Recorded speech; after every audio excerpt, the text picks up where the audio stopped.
నమస్తే, welcome to reality check. ప్రస్తుతం మనతో పాటు ఉన్నారు పొలిటికల్ అనలిస్ట్ పురుషోత్తం రెడ్డి గారు. సార్ నమస్తే అండి. నమస్తే స్వర్ణ గారు. సార్ 28వ తారీఖున ఏపీ అసెంబ్లీ ఆదరాబాద్రాగా సమావేశం అవ్వాల్సిన పరిస్థితి తీసుకొచ్చారు, చెప్పారు. ఓకే, అసెంబ్లీకి సంబంధించి ఏ వెళ్తున్నారు అని అంటే ఖచ్చితంగా అమరావతిని రాజధానిగా ఉండాల్సిందే తీర్మానం చేసేందుకు పెట్టారు. ఏం చెప్తారు మీరు?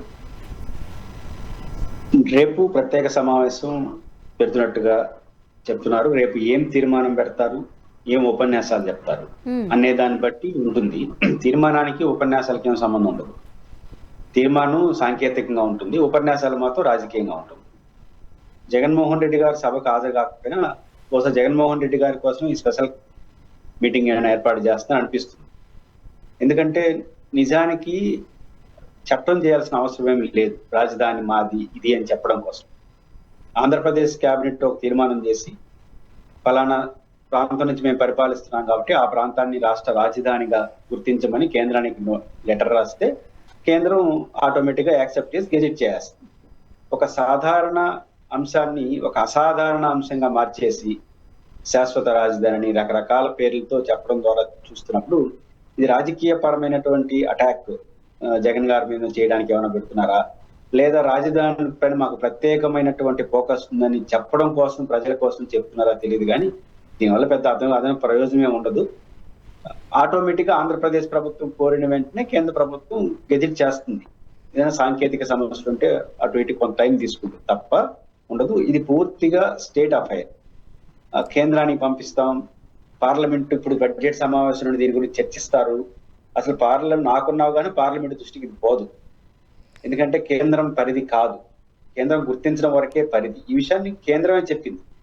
జగన్మోహన్ రెడ్డి గారు మూడు రాజధానుల ప్రతిపాదన తీసుకొచ్చినప్పుడు ఆ కేంద్రాన్ని పార్టీని చేస్తూ అమరావతి జేఏసీ వాళ్ళు కోర్టులో పిటిషన్ వేశారు. అప్పుడు కేంద్ర ప్రభుత్వ హోంశాఖ ప్రతినిధిగా హాజరైనటువంటి అడ్వకేట్ చెప్పిన మాట ఏంటంటే ఇది రాష్ట్రానికి సంబంధించిన మా సంబంధం లేదని చెప్పింది. బైఫర్కేషన్ ఉంది కదంటే ఉంది. ఏముందంటే ఆంధ్రప్రదేశ్ నూతన రాజధానికి సహాయం చేయమని అవి చేసేసామని చెప్పారు. రాష్ట్ర రాజధానికి ఆంధ్రప్రదేశ్ ప్రభుత్వం చేసేదానికి బైఫర్కేషన్ యాక్ట్ ప్రకారం మా వంతు సాయంగా లేకపోతే యాక్ట్ లో చెప్పినట్టుగా చేశాము, అంతకుమించి మా పాత్ర ఏం లేదని చెప్పారు. కాబట్టి పాత్ర లేని వాళ్ళు పార్లమెంట్ లో ఏం చేస్తారు అంటే వీళ్ళు ఎట్టుందంటే మళ్ళీ జగన్మోహన్ రెడ్డి అధికారం కోసం ఇంకా అమరావతికి ఏం కాదు. అమరావతికి ఏం చేసినారు మీరంటే రిటర్నబుల్ ఫ్లాట్లు ఇచ్చినాము, నగరాన్ని ఒక రూపంలో తీసుకొచ్చినాము, ఒక వాతావరణం తీసుకొచ్చాము. ఇదేం అయ్యేటిగా లేదు, ఇప్పట్లో అయ్యేటిగా లేనట్టున్నాయి అవన్నీ. ఇక్కడ ఏం చేసినారంటే చట్టం చేసినాము, ఇంకా జగన్ వచ్చినా ఎవరు వచ్చినా ఇది రాజధాని మార్చలేనంత మహోన్నతమైన చట్టం చేయని చెప్పుకోవడం కోసం ఏమైనా చేస్తున్నారా? ఎందుకంటే ఒక సాధారణ ప్రక్రియను ఒక అసాధారణ ప్రక్రియగా మార్చేసినారు. అంటే ఎంత కష్టం అని చెప్పడం కోసం ఏమైనా చేస్తున్నారా? ఏం అర్థం కాదు. నాకు తెలిసి అసెంబ్లీలో శాశ్వత రాజధాని పదం వాడకపోవచ్చు. రాజధానిగా తీర్మానం ప్రవేశపెట్టదు. తీర్మానం అసెంబ్లీలో ఏమని ప్రధాన ప్రత్యేక హోదాగా తీర్మానం చట్టం అవుతుందా? కేంద్ర ప్రభుత్వం ఆంధ్రప్రదేశ్ మీద వివక్ష పాటిస్తా ఉంది అని ఒక తీర్మానం ప్రవేశపెట్టి ఆమోదిస్తారా? చట్టం అవుతుందా? కాబట్టి చట్టానికి వేరు, ఇది వేరు. కేంద్ర ప్రభుత్వ పాత్ర దీంట్లో ఏమీ లేదు అంగీకరించడం మినహాయించి. కాబట్టి దీని గురించి ఎక్కువ ఆలోచించాల్సిన రేపు ఇంకా వాళ్ళు ఏమైనా మాట్లాడితే ఇంకా మళ్ళీ జగన్మోహన్ గారు దానికి స్పందిస్తారు. ఇది ఒక రాజకీయ రచ్చగా మారేదానికి మనకు వస్తుంది. అండ్ మరీ ముఖ్యంగా అంటే రాష్ట్ర విభజన జరిగిన తర్వాత తొలిసారి ముఖ్యమంత్రిగా చంద్రబాబు నాయుడు గారు ఉన్నప్పుడు కూడా మోదీ గారు వచ్చారు, కాస్త మట్టి తెచ్చారు, కానీ నీళ్లు తెచ్చారు. ఆ తర్వాత కూడా మళ్ళీ అంగీకారం ఏంటి, ఈసారి పెట్టండి అని ప్రధానమంత్రి నరేంద్ర మోదీ గారే అన్నారు అంటున్నారు టీడీపీ నేతలు. ఎలా చూడాలి ఈ వ్యవహారాన్ని? కొంత మీడియా, కొంతమంది పెద్దలు అనుకునే వాళ్ళు చేసే గందరగోళాల వల్ల ఇటు వస్తాం. 12 ఏళ్ళైనా ఆంధ్రప్రదేశ్ రాజధాని లేదు, చాలా సింపుల్ గా మాట్లాడేస్తారు. తప్పది. ఎందుకంటే మొదటి 10 సంవత్సరాలు 2014 నుంచి 19, 19 నుంచి 24 వరకు ఈ 10 ఏళ్ళు ఆంధ్రప్రదేశ్ లో ఒక రాజధానిగా గుర్తించి గెజిట్ చేయడానికి సాంకేతిక పరమైన సమస్య ఉంది. అదేంటి? 14 నుంచి 24 వరకు as per bifurcation act Hyderabad common capital. ఎవరైనా 10 ఏళ్ళు కామన్ క్యాపిటల్ ఇంకో 4 ఏళ్ళు పెంచమంటారు తప్ప తగ్గించమంటారు. అంటే 10 ఏళ్ళు కామన్ క్యాపిటల్ గా ఉన్నప్పుడు మళ్ళీ ఆంధ్రప్రదేశ్ రాజధాని కోర్టు గెజెట్ చేయడం అనేది సాధ్యం కాదు, టెక్నికల్ గా సాధ్యం. అందువల్ల 2 ప్రభుత్వాలు దాన్ని పట్టించుకోలేదు. 24లో అధికారంకి వచ్చే వెంటనే ఏ క్షణంలో వెలగపూడి కేంద్రంగా మేము ఉన్నాం, దానికి అమరావతిని నామకరణం చేసుకున్నాం రాజధాని అంటే గుర్తించేస్తారు. కాబట్టి దాన్ని ఇంతకాలం లాగడం వల్ల వచ్చిన సమస్య. ప్రధానమంత్రి గురించి చెప్పాడు, ఏం అవసరం లేదు, ప్రధానమంత్రికి సంబంధించిన విషయం కాదు. ప్రధానమంత్రి ఏమైనా మాట్లాడదలుచుకుంటే 4 కోట్ల రూపాయలు డబ్బులు తీసుకురావడం. ఆ రాజధానికి విభజన చట్టంలో ఒక క్లాజ్ ఉంది, నూతన రాజధాని నిర్మాణానికి కేంద్రం సహకరించాలంటే 100 కోట్లు ఇవ్వచ్చు, 1,00,000 కోట్లు అడిగచ్చు టెక్నికల్ గా. అంటే ఎంత వీలైతే అంత ప్రధానమంత్రి దగ్గర తీసుకురావడం కోసం ఆయన పేరు వాడుకోవాలి. కానీ ఆయన ఒప్పుకున్నాడు, ఆయన కొబ్బరికాయ కొట్టాడు.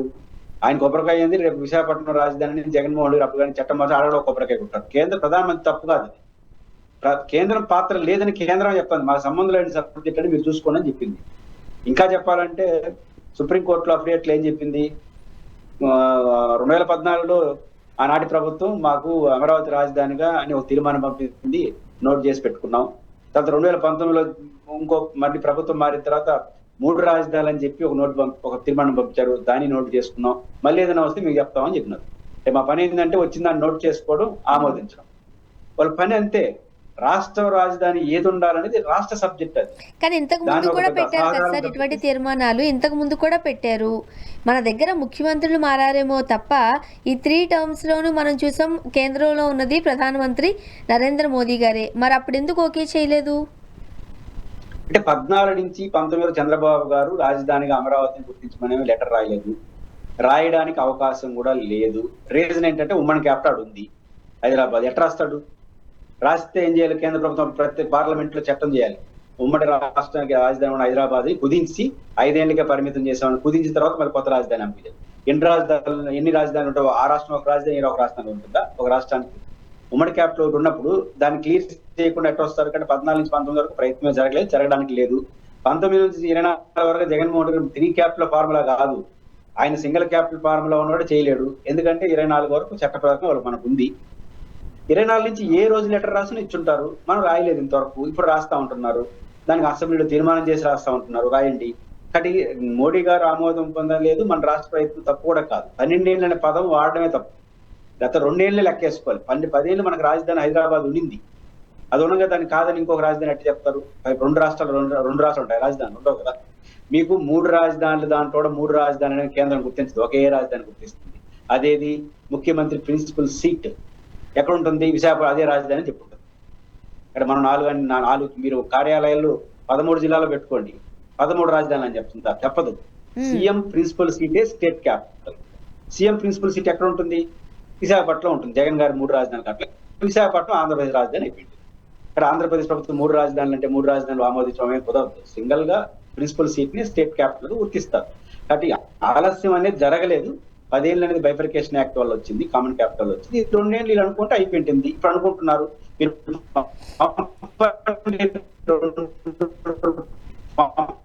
మరుక్షణం ఒప్పుకుంటుంది లేదు కేంద్ర ప్రభుత్వం.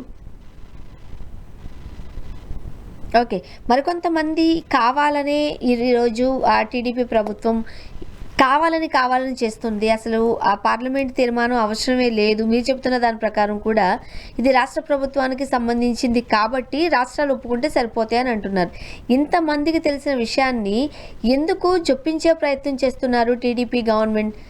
అంటే రైతులకి ఏమన్నా ఇండైరెక్ట్ గానో లేకపోతే ఇన్వెస్టర్స్కి ఇండైరెక్ట్ గానో ఏదైనా సంకేతం ఇవ్వాలి అనుకుంటున్నారా? ఏ ప్రయోజనం కోసం ఇదంతా చేస్తున్నారు? స్వర్ణ, ఇక్కడ లాజిక్ ఏంటంటే ఒక అసెంబ్లీ, ఇది ఒక అసెంబ్లీ వయసు ఎంత? 24 నుంచి 29 వరకే దాని వయసు. 24 నుంచి 29 వరకు సర్వసత్తాక స్వతంత్ర నిర్ణయాలు తీసుకునే సంపూర్ణ అధికారం ఈ అసెంబ్లీకి ఉంది. చట్టాలు చేసే అధికారం మాత్రమే కాదు, చట్టాలు మార్చే అధికారం కూడా ఉంది. 2 ఉన్నాయి. అంతే తప్ప 19 నుంచి 24 ఎన్నికైన ప్రభుత్వం ఇంకా 40 ఇంకా రాబోయే శాసనసభలో ఏం చేయాలో చెప్పగలరా? వచ్చే శాసనసభ రాజధాని పైన ఏం సభ జరుగుతుందా? ఏ సభకున్న వీళ్ళు వాళ్ళ పరిమితి 29 వరకు. 29 తర్వాత కొత్త చట్టాలు చేసే అధికారం కొత్త అసెంబ్లీకి వస్తుంది. ఎవరుంటారు అనేది వేరే సంగతి. కాబట్టి ఈ శాశ్వత రాజధాని మీరు చెప్పేస్తే కొత్త ప్రభుత్వం ఇంకెట్ట వర్తిస్తుంది? అది దట్టు మన ఆంధ్రప్రదేశ్ వయసు ఎంత? తెలుగు రాష్ట్రాల వయసు 70 ఏళ్ళు. ఈ 70 ఏళ్ళు రాష్ట్రానికే శాశ్వతం లేదు. 3 రాష్ట్రాలు అయినాయి, ఇప్పటికీ 3 మార్పులు జరిగినాయి. 1953లో మద్రాసు నుంచి తెలుగు రాష్ట్రంగా వచ్చినాం. తెలంగాణ ఒక రాష్ట్రం, ఆంధ్రప్రదేశ్ ఒక రాష్ట్రం. 1956లో ఆంధ్ర రాష్ట్రం తెలంగాణ కలిపి విశాలాంధ్ర. 2014లో తెలంగాణ ఒక రాష్ట్రం, ఆంధ్రప్రదేశ్ ఒక రాష్ట్రం. అంటే 70 ఏళ్ళు 3 రాష్ట్రాలు మారినాయి. మన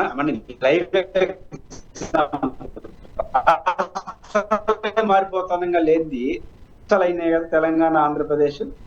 రేపు కేంద్ర ప్రభుత్వం ఆర్టికల్ 3 ప్రయోగించి రెండింటిని కలిపేస్తే ఎవడు ఏం చేయలేడు. మనం జరగలేదా 2014 బైఫర్కేషన్ కిరణ్ కుమార్ రెడ్డి గారి ప్రభుత్వం ఏకగ్రీవంగా తీర్మానం చేసింది ఏమని, మేము ఒప్పుకోము విభజన అని. మీరు ఒప్పుకోకుండా అట్లా పెట్టుకొని కుర్చీ అని చెప్పాడు. ఆర్టికల్ 3 ప్రకారం మార్చిపోతానని చెప్పారు. పోయినావా లేవా? రాష్ట్రాలు ఒప్పుకోకపోయినా రాష్ట్రాల సరిహద్దులు మార్చే అధికారం కేంద్రానికి ఉంది. ఇట్లాంటి చట్టం మన కనుముందు కనిపిస్తున్నప్పుడు మేము శాశ్వత రాజధాని పెట్టేస్తాం. పాయింట్ ఏంటంటే అమరావతి రాజధానిగా నేను ఇప్పుడు రేపు 2029లో జగన్ గారు వచ్చి మళ్ళీ 3 రాజధానులు చేయాలని కోరికతో చెప్పట్లేదు. పాయింట్ ఏంటంటే ఆ అధికారం ఎవరికి లేదు. శాశ్వతం అనేది రాజ్యాంగం ఎక్కడ ఉండదు. రాజ్యాంగమే మార్పులు గురవుతోంది. నూతన రాజ్యాంగాన్ని రాసే అధికారం కూడా భారత పార్లమెంట్ ఉంది సమ్ మెజారిటీతో. కాబట్టి ఇది ఎక్కడ సాధ్యం అవుతుంది? కాబట్టి ఎందుకు చేస్తున్నారు అంటే, నేను ఇందుకు ముందున్నప్పుడు జగన్ గారిని మళ్ళీ కార్నర్ చేయడం, దీనిపై నీ అభిప్రాయం ఏంటి అని చెప్పడం, లేకపోతే అమరావతి రైతులు రిటర్నబుల్ ఫ్లాట్స్ అని అడుగుతున్నారు కదా, మేము ఇంత మహాయజ్ఞం చేస్తున్నాము, రాష్ట్రానికి శాశ్వత రాజధాని మళ్ళీ జగన్ వచ్చినా ఎవరు వచ్చినా మార్పుకోకుండా కాంక్రీట్ వేయడం పైన చేస్తున్నాం, అవి మళ్ళీ చూసుకుందాం లేని వాయిదేయడం కోసం చెప్తున్నారా? అక్కడ అలజడి వస్తా ఉంది రైతులు, మా ఫ్లాట్లు ఎప్పుడు ఇస్తారు, వాళ్ళు మా ఫ్లాట్లు ఎప్పుడు ఇస్తారంటే మేము శాశ్వత రాజధాని చేస్తాం. మీ చేతిలో లేని, మీ చేతిలో ఉండదు ఫ్లాట్లు ఇవ్వడం, ఆ పని చేయండి తొందరగా. మీ చేతిలో ఫ్లాట్లు ఇవ్వచ్చు, మీ చేతిలో అక్కడ మంచి రాజధాని నిర్మించవచ్చు, మంచి కార్యాలయాలు నిర్మించవచ్చు, ఇవి చేయొచ్చు. మీ చేతిలో ఉండే పని చేయడం మానేసి మీ చేతిలో లేని పని చేస్తామని చెప్తే సాధ్యం? అదే అది నేను అంటుంది. ప్రభుత్వం అధికారికంగా చెప్పట్లా, నాయకులు మాట్లాడేస్తున్నారు శాశ్వత రాజధాని, మళ్ళీ ఎవరు కదలడానికి వీలు లేని రాజధాని చేసేస్తా ఉంటున్నారు. అది ఎందుకంటే అక్కడ ఉండే వాళ్ళు కొంచెం అవును కదా జగన్ వస్తే మళ్ళీ మారుస్తాడేమో అని తన కంగారుని పోగొట్టడం కోసం చేస్తున్నారు. దీనివల్ల ప్రయోజనం ఏముంది? మీ చట్టం చేయలేరు కదా. మరోపక్క పెమ్మసాని గారి వ్యాఖ్యలు చర్చనీయాంశం అయ్యాయి. మేము తలుచుకుంటే ఎప్పటికిప్పుడు చంపేయగలం అన్నారు. బికాస్ ఆఫ్ మనం చూసాము కొన్ని సందర్భాల్లో జగన్మోహన్ రెడ్డి గారు చంద్రబాబు నాయుడు గారికి సంబంధించి కొన్ని పర్సనల్ థింగ్స్ మాట్లాడడం, ఆయన పర్సనాలిటీకి సంబంధించి మాట్లాడడం వల్ల. ఏమంటారు? అసలు ఇలాంటి వ్యాఖ్యలు ప్రజాస్వామ్యంలో రాజకీయాలలో హెల్దీ అంటారా? నేను ఆయన చెప్పింది మాటలతో చంపేస్తామని, అంటే మేము మాట్లాడితేనే నీ పని అయిపోతున్నట్టు మాట్లాడేది. అంటే చంద్రబాబు నాయుడు గారిని ఆయన హెచ్చరించాడు, మీరేది మమ్మల్ని హెచ్చరించేది, మేము మిమ్మల్ని మాటలతో కొట్టేస్తాం అని చెప్పారు. అది సాధ్యం కాదు. జగన్మోహన్ రెడ్డి గారిని మాటలతో కొట్టలేరు. జగన్మోహన్ రెడ్డి గారు మిమ్మల్ని మాటలతో కొట్టగలరు, ఎందుకంటే ఆయన పని అది. ప్రతిపక్ష నాయకుడు మాట్లాడమే పని, వాళ్ళు మిమ్మల్ని మాటలతో కొట్టగలరు. మీరు ప్రతిపక్షాన్ని మాటలతో కొట్టలేరు, విధాన నిర్ణయాలతో కొట్లాడారు. ఏం కొట్టారు మెడికల్ కాలేజీలో? ఆయన బహుశా కేంద్ర వైద్య ఆరోగ్య శాఖ మంత్రి రిలేటెడే కదా. ఏం కొట్టారు అంటే నా మాటల సంగతి దేవుడు. మెడికల్ కాలేజీలో ఏం కొట్టినారు? మెడికల్ కాలేజీలో PPA పద్ధతిలో మీరు నోటిఫికేషన్ వేశారు. జగన్మోహన్ రెడ్డి గారు 1 కోటి మంది సంతకాలు సేకరించి రాష్ట్ర వ్యాప్తంగా ఉద్యమాలు, ర్యాలీలు చేసి అల్టిమేట్ గా గవర్నర్ కి రిప్రజెంటేషన్ ఇచ్చి కోర్టులో పిటిషన్ వేసి మేము ఒప్పుకోము, మళ్ళీ మీరు ముందుకెళ్లారంటే అధికారంలోకి వస్తే ఆపేస్తాము, తిరిగి ప్రభుత్వంలో తీసుకుంటాం, ఇక్కడ టెండర్లు వేసిన వాళ్ళు కానీ ప్రభుత్వ అధికారి తప్పులు చేస్తే వాళ్ళందరినీ జైల్లో పెడతాం అన్నాడు. ఆయన మాటలతో చెప్పినాడు. మాటలు ఇవే కదా. భయపడిపోయారా లేదా? ఎందుకు భయపడడం అనేది ఒక అప్లికేషన్ అలా. ఇక్కడ మాటలతో ఆయన కొట్టాడు ఒకసారి మెడికల్ కాలేజ్. మీరు నిజంగా కొట్టాడు అంటే జగన్ ఏం చేయాలి? జగన్ ఏం మాటలతో కొట్టాల్సిన 17 మెడికల్ కాలేజీలు PPA పద్ధతిలో తేవాలి. తెండి. ఇప్పుడు ఈ రోజు ఒక టెండర్ అయ్యలేదు మనం చూస్తే, మీరు ఎట్ట మాటలతో కొట్టేస్తారు? అంటే జగన్మోహన్ రెడ్డి గారు మళ్ళీ అధికారానికి వస్తే మెడికల్ కాలేజీలని మేము తీసుకుంటాం అంటారు. దాన్ని వాళ్ళు నమ్ముతారు. ఇప్పుడు రెండు తీసుకొని 2 ఏళ్ళు ఖర్చు పెట్టుకొని మళ్ళీ ఆయన వచ్చి దాన్ని ప్రభుత్వం తీసుకుంటే మాకేం వస్తుందని కూడా వేయలేదు. ఎవడన్నా టెండర్లు వేసేవాడు ఏం వేస్తాడు? ఈరోజు 10 రూపాయలు పెడితే రేపు 20 రూపాయలు రావాలని టెండర్లు వేస్తారు. వ్యాపారస్తులు అంతా అదే చేస్తారు. చివరికి మీ పార్టీలో ఉన్న విద్యా సంస్థల వాళ్ళే ఇలా టెండర్లు. మరి ప్రపంచాన్ని గురించి మనం మాట్లాడతాం. నారాయణ గారి మెడికల్ కాలేజ్ ఎందుకు వేయాలని నా కోరిక కాదు, వేయలేదు కదా. అంటే ఏంటంటే ఎవరు ఖర్చు పెడతాడు? 100 కోట్లు 200 కోట్లు ఖర్చు పెట్టి కాలేజీ అన్ని రెడీ చేసేసి రేపు జగన్ వచ్చి కాబట్టి మీ డబ్బులు మీరు తీసుకోమని మళ్ళీ తీసుకుంటామంటే ఎందుకు ఉపయోగపడుతుంది ఆ డబ్బులు? కాబట్టి జగన్ గారు మాటలతో కొట్టాడు, కొన్ని శాతాలు కొడతాను, ఇంకా ఇబ్బంది పెడుతున్నాడు. కానీ మీరు మాటలతో కొట్టలేరు, మీరు చేతలతో కొట్టాలి. మీన్స్ ప్రభుత్వ విధానాలు, మీరు PPA పద్ధతి వ్యతిరేకించారు, మేము చేతి చూపించామని చెప్పి కొట్టండి. లేకపోతే ఇంకోటి ఏదైనా సరే ప్రభుత్వ విధానాలతో కొట్టాలి ప్రతిపక్షాన్ని. మాటలతో కొడితే కుదరదు. మాటలతో వాళ్ళు మిమ్మల్ని కొడతారు, మీరు చేతలతో అంటే ప్రభుత్వ విధానాలతో కొట్లాడాలి. కాబట్టి గమన శ్రీనివాస్ గారు మా నాయకుని అట్లా అన్న తర్వాత నేను అట్లా అడగకపోతే భాషకు వచ్చిన సమస్య ఇదంతా. ప్రజాస్వామ్యంలో చంపేయడం ఇప్పుడు ఏముంటుంది? మాటలతో చంపేయడం మాత్రం ఏముంటుంది? ఏముండదు. అధ్యక్షుడు జగన్ చంద్రబాబు నాయుడు గారిని విమర్శించారు. బహుశా ఆ రోజు గుంటూరులో ఉన్నట్టున్నాడు. కౌంటర్ ఆర్గ్యుమెంట్ గట్టి కదా, కాబట్టి గట్టిగా ఇచ్చేదానికి పెద్ద భాష అవన్నీ ఆయనకు వచ్చినట్లేదు. పాపం విదేశాల్లో చెప్పడం కోసం చెప్పుకుంటాడు. అది జరిగేది కాదనేది ఒకటైతే, మాటలు చంపడం అనేది ప్రతిపక్షాన్ని సాధ్యం కాదు. సార్, మరో పక్క మిట్టల్ కంపెనీకి సంబంధించిన ఓపెనింగ్కి వెళ్ళినప్పుడు పవన్ కళ్యాణ్ గారు కొన్ని ఆసక్తికరమైన వ్యాఖ్యలు చేశారు. రాజకీయ నాయకుడిగా ఉండి ఆ విధంగా మాట్లాడడం సరికాదు అనేది జన సైనికులు ఆవేదన వ్యక్తం కూడా చేస్తున్నారు. నా వల్ల నన్ను చూసి కంపెనీలు ఏమీ రావు, చంద్రబాబు నాయుడు గారిని చూసే వస్తాయని ఒక నాయకుడిగా ఉండి మాట్లాడడం. మీరు బొలిశెట్టి సత్యనారాయణ గారు లక్షలాది మంది పవన్ కళ్యాణ్ గారిని అభిమానించే వాళ్ళ ప్రతినిధిగా మాట్లాడుతున్నారు. పవన్ కళ్యాణ్ గారికి ఇక్కడ వచ్చే సమస్య అదే. పవన్ కళ్యాణ్ గారి అడుగులకి, జనసేనాని పవన్ కళ్యాణ్ గారి ప్రేమించే వాళ్ళ అభిమానుల ఆలోచనలకి కాంట్రడిక్షన్ వస్తా ఉంది. ఆయన ఒక రూట్ లో పోతున్నారు, వీళ్ళు ఒక రూట్ లో పోతున్నారు. అంటే ఆయన హీరోగా చూసి కోట్లాది మంది అభిమానులు ఉన్నారు, థియేటర్లకి రప్పిస్తారు, కోట్లు వసూలు చేస్తారు, థియేటర్స్ దగ్గర కోట్లు రాబట్టగలరు, వసూలు చేయగలరు. కానీ ప్రాక్టికల్గా ప్రజా జీవితంలో ఉండి ఒక రాజకీయ నాయకుడిగా ఉండి ఒక్కరిని కూడా, అంటే ఒక్క ఇన్వెస్టర్ని కూడా తీసుకురాలేరని ఆయనే ఒప్పుకుంటున్నారు. అంటే ఆ ఇన్వెస్ట్మెంట్ అనే పాయింట్ పక్కన పెడితే అది కూడా మాట్లాడతాం. బేసిక్ గా మీరు ప్రస్తావించినట్టు పవన్ కళ్యాణ్ గారిని అభిమానించే వాళ్ళందరూ ఆయన ముఖ్యమంత్రి కావాలని కోరుకుంటున్నారు. ఇన్వెస్టర్ సంగతి దేవుడు, ఆయన సీఎం కావాలని కోరుకుంటున్నారు. ఆయన ఏం కోరుకుంటున్నాడు? ఇంకో 15 ఏళ్ళు చంద్రబాబు గారు ఉండాలని కోరుకుంటున్నారు. ఈ ఆయన కోరిక సంబంధం లేదు. అభిమాన నాయకుడిని అభిమానించే వాళ్ళ కోరికకి ఆ అభిమాన నాయకుడి కాంట్రడిక్షన్ ఉంది. ఆయన ఏమో 15 ఏళ్ళు చంద్రబాబు గారు ముఖ్యమంత్రిగా ఉండాలని కోరుకుంటా అంటే, ఆయన అభిమానించే మీరందరూ ఆయన ముఖ్యమంత్రి కావాలని కోరుకుంటే ఎట్లా వీలవుతుంది? మీరు కోరుకునే వ్యక్తి 15 ఏళ్ళు ఆయన ఉండాలని కోరుకుంటున్నాడు. పూర్తి ఉల్టా ఉంది కదా. ఆయన అభిమానించే వాళ్ళ కోరికలకి అభిమాన నాయకుడి కోరికలకి మధ్య తేడా వస్తుంది. ఆయన ఒక రూట్లో ఆయన కుడి వైపు మీరు ఎడమైపోతున్నారు. ఆయన కుడి వైపు నుంచి మళ్ళీ సెంటర్కి వచ్చి సెంటర్ నుంచి ఎడమైపు రావాలి. ఆయన కుడి వైపు ముందుకు వెళ్తారంటున్నాడు. కాబట్టి బేసిక్ గా అభిమానుల ఆలోచనలు భిన్నమైన ఆలోచనలో పవన్ కళ్యాణ్ గారు వెళ్తున్నారు. First point. ఒకటి, దాన్ని బలపరచడం కోసం ఏదేదో మాట్లాడు. నిజానికి మీరు అన్నట్టు నన్ను చూసి ఎవరు వస్తారు అనేది కరెక్ట్ కాదు. ఎవరిని చూసి రారు, మనుషులు చూసి అయితే రారు. మనకు ₹6 పెడితే ఆదాయం వస్తుందా చూసి వస్తారు, డబ్బును చూసి వస్తారు, ఆ రాష్ట్రంలో పరిస్థితిని చూసి వస్తారు. మిట్టలైనా ఎవరైనా ఒక 100 కోట్లు ఆడు పెడుతున్నారంటే ఈరోజు సాయంత్రానికి ఒక 50 కోట్లు ఏమైనా ఆదాయం వస్తుందా అని ఆలోచించే వాళ్ళే పారిశ్రామికవేత్తలు. డబ్బులు చూసి వస్తారు వాళ్ళు, ఎవరు ముఖాలు చూసి రారు. ఇప్పుడు ముఖాలు చూసి వచ్చేటి కంటే చంద్రబాబు నాయుడు గారికి ఇంటర్నేషనల్ ఫేమ్ ఉంది, 1,00,000 కోట్లు వచ్చేవచ్చు కదా, తర్వాత రావు. అట్లా మనుషులు చూసి పరిస్థితులు బట్టి వస్తాయి. పవన్ కళ్యాణ్ గారు ఈ మాట ఎందుకు అన్నారంటే, నేను ఎందుకు చంద్రబాబు నాయుడు గారిని మళ్ళీ మీరు అభిమానులంతా అంటారు కదా, మిమ్మల్ని మేము ఇంతమంది అభిమానిస్తా ఉంటే మీరేమో మమ్మల్ని అడ్రస్ చేయకుండా 15 ఏళ్ళు ఆయనే అంటారంటే, నేను ఎందుకు 15 ఏళ్ళు అన్నాను అంటే ఎవరు మీరు అడిగారు అనుకోండి, చంద్రబాబు గారు చూస్తే ఈ పరిశ్రమలు వస్తాయి కాబట్టి అన్నాను, నన్ను చూసి నిన్ను చూసి ఎవడు వస్తాడు అని అన్నాను అంటే ఆయన సమర్థించుకోవడం కోసం ఆయన తగ్గించుకుంటున్నాడు. ఇది నిజానికి అనాల్సిన మాట కాదు. ఎవరు అడగమన్నారు? 15 ఏళ్ళు కాకపోతే ఎన్నైనా చంద్రబాబు గారు ముఖ్యమంత్రిగా ఉండాలని మీరు కోరుకోండి, కలిసి పనిచేయండి, తప్పేం లేదు, అది మీ అభిమతం. కానీ చంద్రబాబు నాయుడు గారిని నేను ఎందుకు అన్నానని చెప్పుకోవడం కోసం ఇవన్నీ చెప్పినారు అనుకోండి, అంటే నేను చంద్రబాబు గారిని ఎందుకు అన్నానని చెప్పుకొని సమర్థించడం కోసం మిమ్మల్ని మీరు తగ్గించుకుంటున్నారు. ఇది అభిమానులు ఖచ్చితంగా కొంచెం బాధ అనిపిస్తుంది. మిమ్మల్ని ఎన్నుకునేది మిమ్మల్ని మేము ముఖ్యమంత్రిగా చూడాలనుకుంటే మీరు అట్లా చూస్తారేందనే భావన వస్తుంది. నిజానికి మిట్టల్ అనేది మిమ్మల్ని చూసి రాలేదు, చంద్రబాబు నాయుడు గారిని చూసి కూడా రాలేదు, ఒక రకంగా జగన్ చూసి వచ్చింది. మీరు సూటిగా వాళ్ళలాగా మాట్లాడాలంటే, ఎందుకంటే ఇది జగన్ గారు మిట్టల్ గురించి ఏం చెప్పినాడు, చాలా చెప్పినాడు. చంద్రబాబు నాయుడు గారు చాలా చెప్పినారు, పవన్ కళ్యాణ్ గారు చాలా చెప్పినారు. ఇవన్నీ ప్రామాణికం కాదు. మిట్టల్ ఏం చెప్పినాడు, మిట్టల్ ఏం చెప్పాడో అది కదా ప్రామాణికం. పవన్ కళ్యాణ్ గారు చాలా చెప్తాడు, జగన్ గారు చాలా చాలా చెప్తాడు, తర్వాత చంద్రబాబు నాయుడు గారు కూడా చాలా చాలా చెప్పినాడు. అది ఇంతకు మిట్టల్ ఏం చెప్పినాడు అనేది చాలా ప్రధానమైనటువంటి అంశం. కానీ మిట్టల్ ఏం చెప్పారు మాత్రం చెప్పకుండా ఏం చెప్పారు మిట్టలు, ఆయన ఎక్స్ లో స్పందించాడు. మిట్టల్ ఎవరు? ఆదిత్య మిట్టల్ చైర్మన్. ఆయన ఏమంటాడంటే 2022లో స్పందించాడు.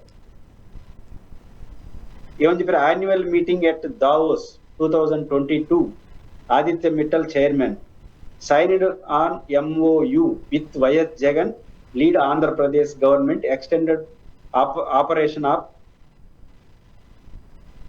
with 1,000 crores in Visakhapatnam.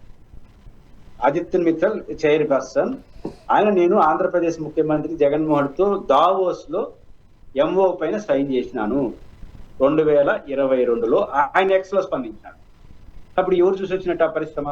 పునాది వేసింది జగన్ గారు, బిల్డింగ్ మీరు కడుతున్నారు. ఆయన పునాదికి ఇచ్చే గౌరవం ఆయనకి అండి, బిల్డింగ్ ఇచ్చే గౌరవం మీరు తెచ్చుకోండి. ఇప్పుడు జగన్ గారు తెచ్చినట్టే కదా పరిశ్రమ. జగన్ గారు ఎంఓ కుదుర్చుకుంటే మీరు దాన్ని కంటిన్యూ చేశారు. ఎలా అనుకోండి, దాని కూడా మనం తప్పడాల్సిన అవసరం లేదు. అటు పవన్ కళ్యాణ్ గారు చంద్రబాబు గారి పాత్ర అనిత గారు అయితే అది ఎవరు పాత్ర లేదు, లోకేష్ గారు అంటా ఉన్నారు. మీరు ఆ సభలోనే చెప్పింది, ఒక సోదరుడుగా ఒక సోదరునిగా నేను గర్వపడుతున్నాను. అది కూడా హాఫ్ అన్ అవర్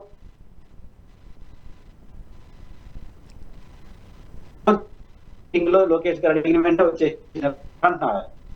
అనిత గారేమో పవన్ కళ్యాణ్ గారేమో చంద్రబాబు, అది కాబట్టి హాఫ్ అన్ అవర్ లో ఆమె అంటుంది. అదే సభలోనూ బహుశా ఎక్కడ అనిత గారు చాలా ఓపెన్ గా చెప్పారు, నా సోదరుడిగా లోకేష్ గారిని నేను గర్వపడుతున్నాను. ఆయన ఒక గారు సరే ఏం జరిగిందనేది వేరే.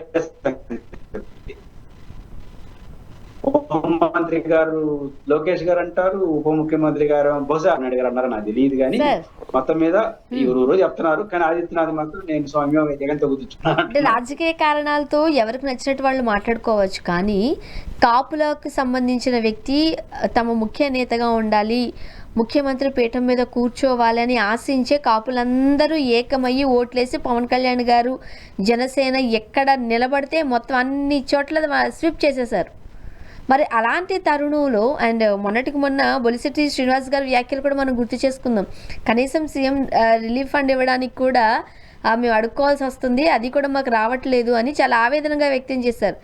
ఈ టైంలో మళ్ళీ మరి కాపులు ఎట్లా నమ్ముతారు పవన్ కళ్యాణ్ గారిని? ఒక నాయకుడికి ఉండాల్సిన లక్షణం లేనప్పుడు, అంటే సాధారణంగా రాజకీయాలలో ఏమీ చేయకపోయినా సరే అన్నీ చేసామని చెప్పుకుంటారు.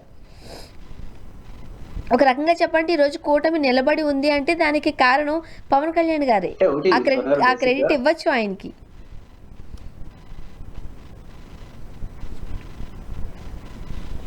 అంటే నేనంటానంటే 2019 ఎన్నికలు ఆయన చూసినాడు, 2024 ఎన్నికలు చూసినాడు. ఆయన ప్రాక్టికల్స్ వేరే ఉన్నాయి, మీ ప్రాక్టికల్స్ వేరేగా ఉన్నాయి. అభిమానులు ఏమో ముఖ్యమంత్రి అనుకుంటున్నారు. ఆయన ఏమనుకుంటున్నాడు, 19లో ఒంటరిగా పోటీ చేస్తే నాతో సహా అందరూ ఓడిపోయినారు, ఒకే ఎమ్మెల్యే గెలిచినాడు. 2024లో కలిసి పోటీ చేసి 21 సీట్లు, 2 మంత్రులు, 1 ఎమ్మెల్సీలు, 1 ముఖ్యమంత్రి వచ్చింది. ఏది బెస్ట్? 2029లో ఏమవుతుంది? ఇదే అవుతుంది. వీళ్ళనే గెలుస్తారు, వాళ్ళనే గెలుస్తారు. కాబట్టి ఒంటరిగా పోటీ చేయడం వల్ల వచ్చే ప్రయోజనం ఏమీ ఉండదు, నష్టపోతాం అని పవన్ కళ్యాణ్ గారు ఉంటున్నారు. అందువల్ల తెలుగుదేశం పార్టీ అధినేత చంద్రబాబు గారితో కలిసి 15 ఏళ్ళు ట్రావెల్ చేయాలని ఇప్పుడు చెప్పారు. మళ్ళీ ఎన్ని చేస్తాను అది ఈరోజు 15 ఏళ్ళు ట్రావెల్ చేస్తే 15 ఏళ్ళు మనమే అధికారం ఉందని అంటున్నాడు. 15 ఏళ్ళు ట్రావెల్ చేసే పూర్తి సంపూర్ణ హక్కు ఆయనకు ఉంటుంది. 15 ఏళ్ళు అధికారం ఉండే ప్రజలు ఇవ్వాలి, అది వేరే సంగతి, 29 జనం చెప్తారు. బట్ ఆయన ఏమనుకుంటున్నాడు, ఆయన సొంత అనుభవంతో వచ్చింది ఏంటంటే అభిమానులు ఉండొచ్చు, ఇంకోరు ఉండొచ్చు, కానీ ఇవన్నీ మన గౌరవాన్ని పెంచడానికి ఉపయోగపడుతుంది, మన 4 ఓట్లు రావడానికి, సీట్లు రావడానికి ఉపయోగపడట్లా అని ఆయన అనుకుంటున్నాడు. 19లో అభిమానులు ఉన్నారు కదా, 2019లో ఉన్నారు కదా, చివరికి ఆయనే ఓడిపోయినాడు 2 చోట్ల పోటీ చేసి. కాబట్టి మనం జగన్ చంద్రబాబు గారు ఇద్దరు పరస్పరం తలపడితే మనం నలిగిపోతాము. అంటే ఏ పక్కన ఓ పక్కన ఉంటే నిలబడతాము, నలిగిపోదామా నిలబడదామా అని నిర్ణయించుకున్నప్పుడు నిలబడదామని నేను అనుకున్నాడు. అంటే మనం తెలుగుదేశం పార్టీతో కలిసి ఉంటే నిలబడతాము రాజకీయాల్లో. ఇద్దరు కొట్లాడుకుంటే, మనం కూడా 3వ కొట్లాడుకుంటే వాళ్ళు ఇద్దరు కొట్టుకుంటారు, మనం నలిపేస్తారు. ఇదేది ఆయన అభిప్రాయం. ఇది ఆయన ఉన్నాడు. అభిమానులు మాత్రం సినిమాలో విజువల్స్ చేసినట్టు మీరు ముఖ్యమంత్రి కావాల్సిందే అంటారు. మనం ఆ ఓట్లు ఉండే వాళ్ళు అంటారు, ఓట్లు లేని వాళ్ళు అంటారు, అందరూ అదే అంటారు. కాబట్టి వీళ్ళు నమ్ముకొని ఆయన 19లో పోటీ చేసినాడు, ఏమైంది? కాబట్టి ఆయన చాలా పర్సనల్ ప్రాక్టికల్ గా ఉన్నాడు. అయితే ఈ ప్రాక్టికల్ గా ఉండడం ఎంత నిజమో కానీ ఇట్లాంటి మాటలు, ఇట్లాంటి చర్యలు అనేది భవిష్యత్తులో జనసేన అస్తిత్వానికి ప్రమాదం వస్తుంది. అదే బొలిశెట్టి సత్యనారాయణ లాంటి వాళ్ళు భయపడుతోంది. ఈ రోజు అధికారం ఉండొచ్చు, 21 మంది సీట్లు ఉండొచ్చు, కానీ మన ఇండిపెండెన్స్ కోల్పోయిన తర్వాత ఏమీ ఉండదు. మీకు ఉమ్మడి ఆంధ్రప్రదేశ్ లో సిపిఐ, సిపిఎం ఇద్దరికి 35 సీట్లు వచ్చేసినాయి. సిపిఎం అయితే 16 పోటీ చేసి 15 గెలిచేసింది. తర్వాత ఎన్నికల్లో ఏది తెలుగుదేశంతో పెట్టుకోవాలి, తర్వాత ఒంటరిగా పోటీ చేసింది, వాళ్ళకి 0 వీళ్ళకి 1. సిపిఐకి 21, సిపిఎంకి 15 వచ్చిన పార్టీలు బాగా పోరాడినాయి, బాగా ఫైట్ చేసినాయి ఎవరితో పొత్తు పెట్టుకుంటే. ఆ తర్వాత ఇండిపెండెంట్ ఎదగడానికి పొత్తు 2 చేశారు. తర్వాత ఎన్నికల్లో పోటీ చేసే సిపిఎంకి 1, సిపిఐకి 0. అదే పార్టీలకి ఇంకా బలపడాలి కదా. కాబట్టి పవన్ కళ్యాణ్ గారు ఈ రోజు గెలవడం వల్ల 21 సీట్లు వచ్చుండొచ్చు. తెలుగుదేశాన్ని పూర్తిగా పూసుకుంటే, పూర్తిగా కౌగులించుకుంటే ఆ రోజు సిపిఐ, సిపిఎంకి ఏమైందో మీకు గడదేవం. ఇది బొలిశెట్టి సత్యనారాయణ లాంటి వాళ్ళు కొంచెం ఫిలాసఫికల్ గా రాజకీయాలు చూసేవాళ్ళు వాళ్ళు అనుకుంటున్నారు. ఆయన ఇంకొక రాజకీయం అనుకుంటున్నాడు. అంటే గత అనుభవాలు ఇచ్చే మనం ఇప్పుడు బీజేపీ పెడుతుంది ఆంధ్రప్రదేశ్ లో, ఈ ప్రభుత్వం మందే కాదా కూడా ఆయన వాళ్ళ ఊరికి అర్థం కాదు. వాళ్ళు రాజ్యసభ సీట్లు వస్తే కావాల్సింది తీసుకొని పోతారు, ఎమ్మెల్సీలు వస్తే కావాల్సింది తీసుకుంటారు, మంత్రి అన్ని మంది ఇస్తారు, ప్రభుత్వం మీద విమర్శలు వస్తే మీ జాబ్ అని అంటారు. వాళ్ళ స్టైల్ అది వాళ్ళకి తెలుసు. పూర్తిగా అధికారంలో ఉండాలని చూసుకుంటే మనం కనుక మునిగిపోతాము అనే విషయం వాళ్ళకి బాగా తెలుసు. జాతీయ పార్టీ కదా, పవన్ కళ్యాణ్ గారు అటు కుదరట్లా, కాబట్టి ఆయన స్టైల్లో ఆయన పోతున్నాడు. చూద్దాం సార్ ఏం జరగబోతుంది. థ్యాంక్ యూ సో మచ్ అండి, మీ అభిప్రాయాలు పంచుకున్నారు. Thank you. ఇది వాళ్ళ రియాలిటీ చెక్. Stay tuned.